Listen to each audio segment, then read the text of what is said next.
Hey guys, welcome back to the channel. My name is Radium and today I have another Terraria Calamity mod video for all of you, in which today I am showing you the first in a 3-part series I am doing now to help the less experienced members of the modded community to play Calamity, a mod notorious for its challenge modes and insane boss battles. Since I have invested, I'm gonna say a small amount of time into the mod, I believe that I am fit to give insight on every stage of the game to help you all out. Now, I need to say a couple of things before the video begins. First and foremost, this is not a progression guide. If you want a progression guide that tells you how to progress the mod rather than defeating specific bosses, use the Calamity mod wiki, or alternatively, feel free to watch my Calamity mod progression guides from around a year ago. Even though the mod has changed a great deal since then, it's still perfectly viable. Secondly, this video doesn't tell you how to defeat everything with zero risk. Although there are methods that involve almost no skill with guaranteed wins in some cases, I found a tactic for each boss in the mod that helps you digest and understand the fights and how they truly function, but doesn't exactly spoon feed it to you. I will tell you what type of weapons work in scenarios, the arenas and preparations you should make, and of course the tier of loot you should be using at any given point, but I will not be listing specific weapons if that makes sense. Crafting new modded weapons and items is half the fun in my opinion, so I do not want to spoil too much, but feel free to use my loadouts I use in the video if you need a starting point or are struggling. My gear isn't exactly optimal for the demonstrations, but still perfectly viable. Okay, with all of that said, I hope you will enjoy the video. King Slime is the first boss you are supposed to defeat in Calamity, and is the easiest because of that. I would recommend basic mobility, such as the jump bottle of any tier, Hermes or Flurry boots, and most importantly, a very good grappling hook, Sapphire tier or better, which serves as a dash for you until the Shield of Cthulhu is unlocked. You don't need an arena for this fight, as my preferred strategy for it is running in a single direction and using ranged weapons to whittle down the boss's health. However, feel free to build some platforms along your world if you need an additional layer of support. Anyways, on to the attacks. King Slime will spawn at his maximum size, and his speed is inversely proportional to his size. Additionally, the boss teleports much more frequently than in expert mode, so using the grappling hook can help avoid getting trapped inside the boss as the fight begins. At 50% health, a jewel will come from King Slime's crown, firing shotgun blasts once every second and hovering above you. However, the projectile's low velocity allows you to continue running in a single direction for the rest of the fight, and as the boss speeds up, the fight does not get any more difficult and you should be fine.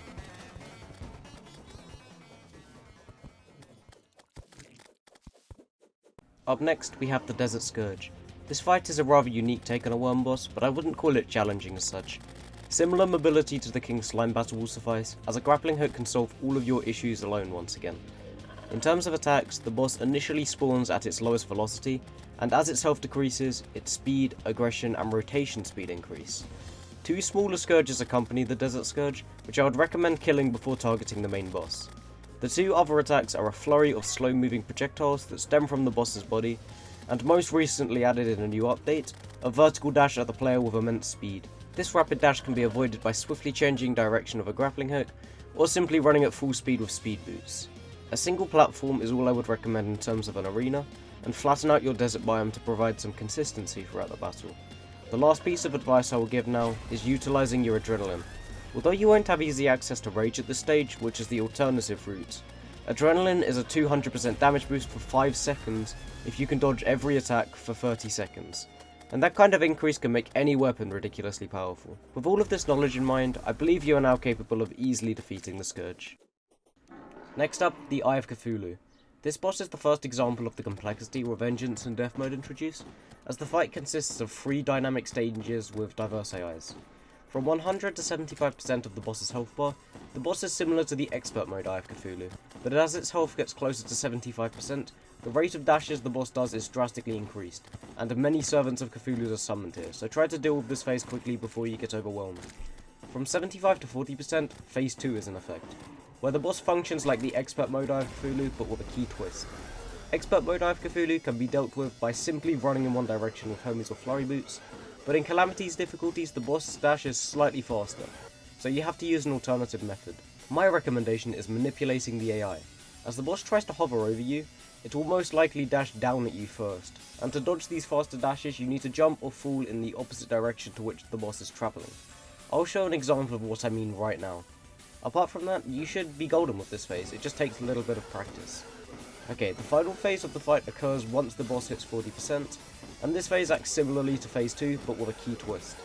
After the boss dashes a certain number of times, it will hover to the left or right of your character, and after about 2 seconds, do an aggressive dash with increased damage. It's also important to note that as the boss gets lower in health, it will do less dashes before the vertical dash.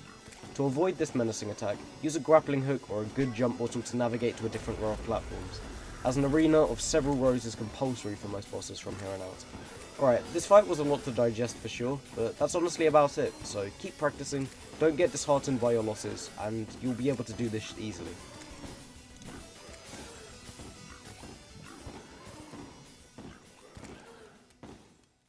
Crabulon is up next, and is actually one of the more simple bosses in Calamity to face.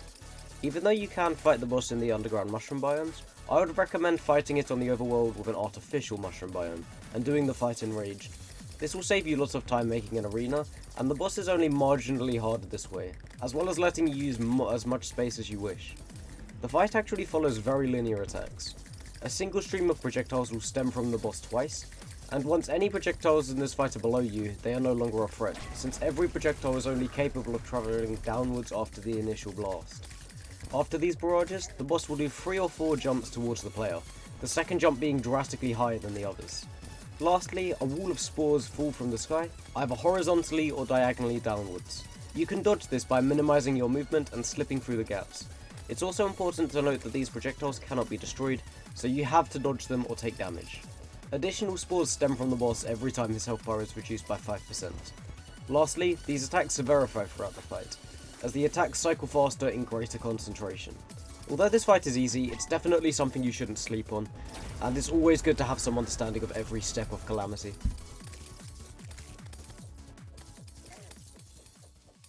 If your world evil is corruption, your next boss will be the Eater of Worlds. This fight can seem very challenging at first, but can actually be as easy as expert mode if you use the right method.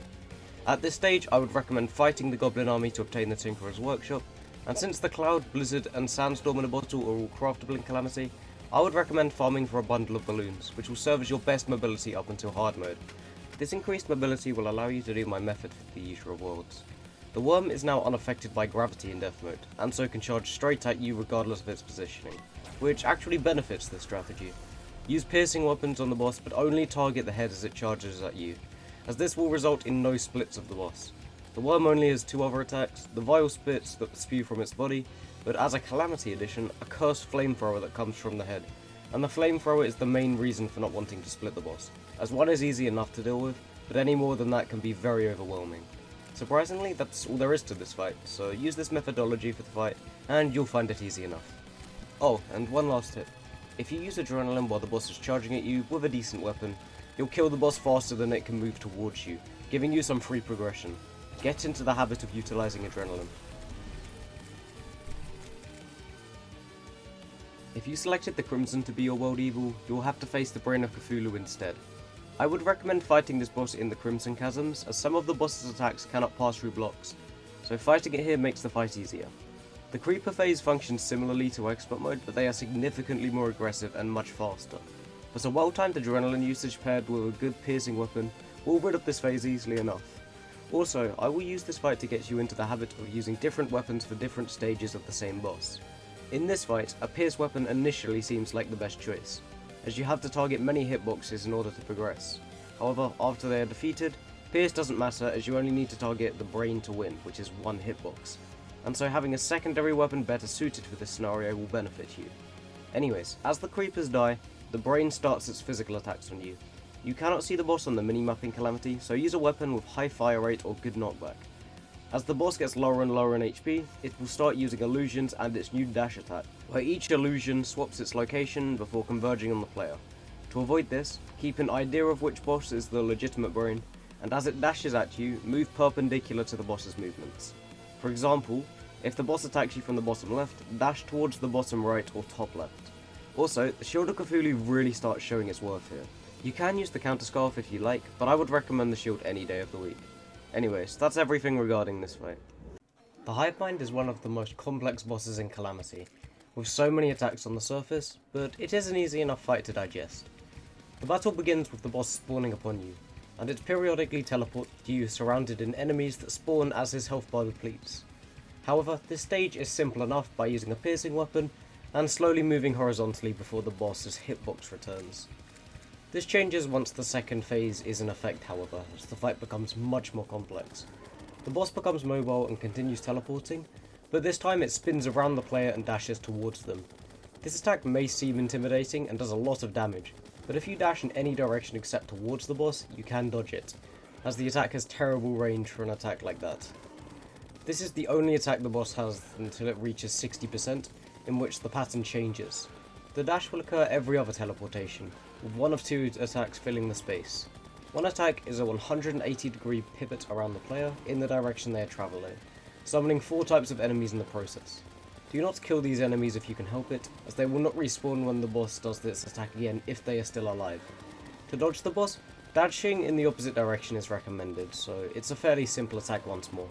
The last attack you need to be wary of is a horizontal dash directly above the player, summoning toxic rain clouds in the process. These attacks can literally be sprinted through with no real hassle, and they disappear quite quickly. Even though the Hive Mind has an absolute abundance of health, you'll eventually get the consistency down and be able to defeat the boss.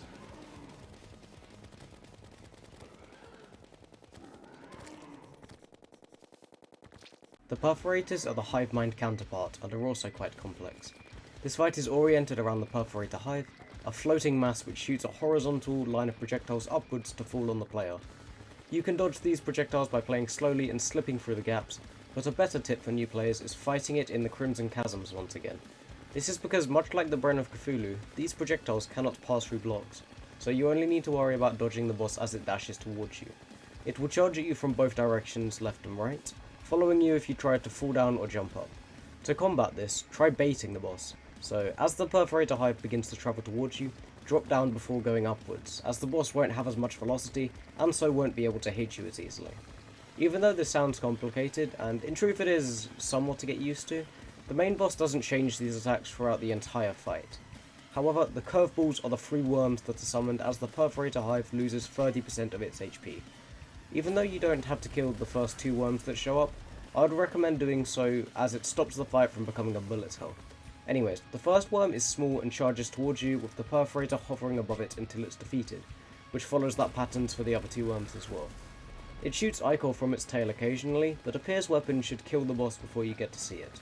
The second worm has multiple segments. Try to only kill the head to reduce splits, as dodging 2 sets of attacks is already difficult enough. The last worm is the largest and the strongest, as its unique attack is surrounding the player. Moving constantly makes it harder for this worm to pinpoint you, but even if you do get trapped, the worm isn't that long, so you can most likely wake your way out before taking massive damage. This fight is one of the hardest in the mod to explain, so I hope this advice suffices. Queen Bee is actually one of the simplest bosses in the mod. The boss does 4 dashes until she reaches a third of her health, then it becomes 5 dashes. The other 2 attacks are the same as Vanilla Queen Bee, a flurry of bees you have to kill before they home in on you, and stingers that come from the boss, which cannot be fired unless the boss is above you.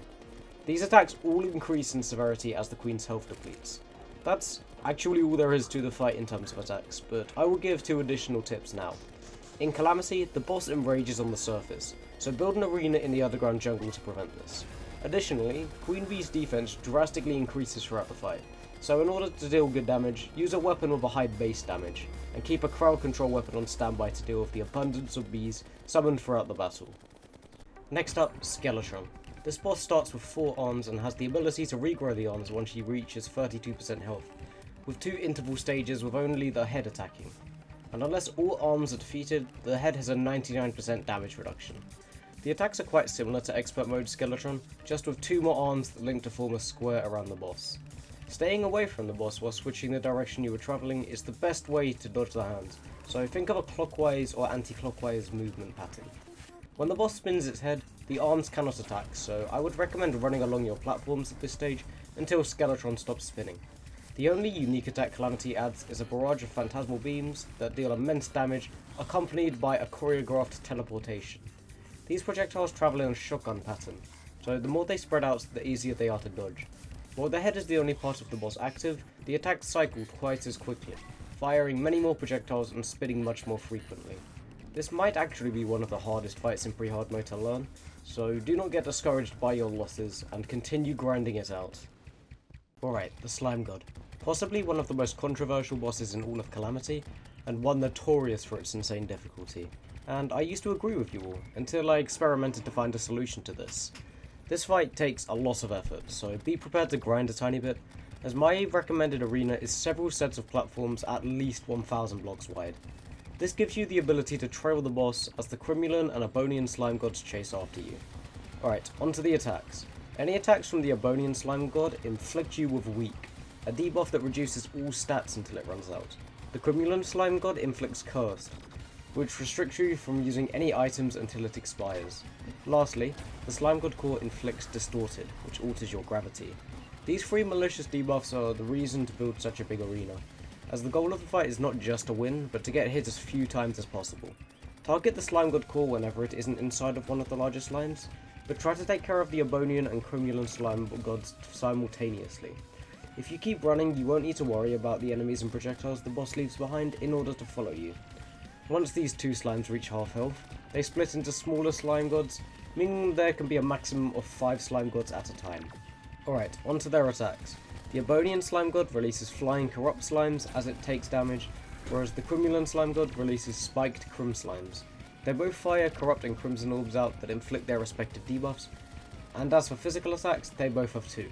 Firstly, an accelerated series of regular jumps that can be avoided by running even more, and also a predetermined jump to the top of the player's screen, but both attacks can simply be avoided by running in one direction. The Slime God Core will chase the players while the fight is carried out, but once both the Ebonian and Crimulan Slime Gods are defeated, it truly starts attacking. The Slime God's core starts dashing and teleporting, leaving a trail of orbs behind it that inflicts debuffs and zipping around your screen very quickly. A good usage of adrenaline in the final phase can defeat it swiftly, but make sure you have a weapon with high velocity or homing capabilities, because regular weaponry will struggle to hit this thing. Okay, this is about all I can give you guys for information on the fight. So practice yourself, keep trying, and don't go in expecting to win. Perseverance here is more powerful than any amount of damage you can have at this stage. Lastly for today's video, the Wall of Flesh. This is a boss I've shown my distaste for beforehand, and so when I fight it, I've always cheesed it using an insane arena that allows me to defeat it with the simple press of one button. However, I wanted to find a method for regular players, rather than extreme ones like my own. As of such, this is my Wall of Flesh strategy, with almost no terraforming required. Firstly, mine all of the obsidian and hellstone housing on at least half of your world. Trust me when I say that even though it is annoying, it is definitely worth doing. Next up, water walking and obsidian potions. I haven't discussed my items and loadout much in these videos, but these two buffs save you so much hassle in this battle, and if you don't have them, then I'd recommend doing another method. One very nice detail about this fight is that it is the same set of attacks throughout. The boss spawns with the hungries as normal, and lasers that fire in bursts of 3, and both eyes are out of synchronicity at the beginning. You'll notice how I try to synchronize the eyes throughout the battle, so that they fire at roughly the same time. This is done by the eyes having blocks around them, and as the lasers don't shoot through blocks, the eyes wait until it has a clear shot again. By synchronizing the eyes a little, it allows me to go from the bottom to the top of the underworld every time the laser barrages are fired, making dodging the lasers monotonous but easy enough. Even though the lasers turn red and inflict debuffs once the boss reaches 50% HP, this method works exactly the same throughout the entire battle. The boss only has one wildcard in fact, which is a massive increase in speed until the boss gets mere blocks away from the player, and begins firing slower yet many more lasers.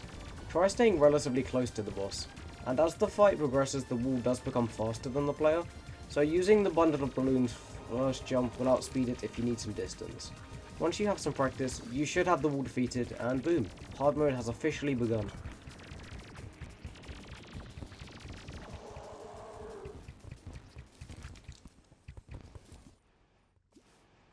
Alright, I guess that's everything regarding part 1. My main goal is to make Calamity not seem too intimidating, by breaking down each fight in the mod slightly, and I'm hoping that I've at least made the mod a little bit more approachable to you guys.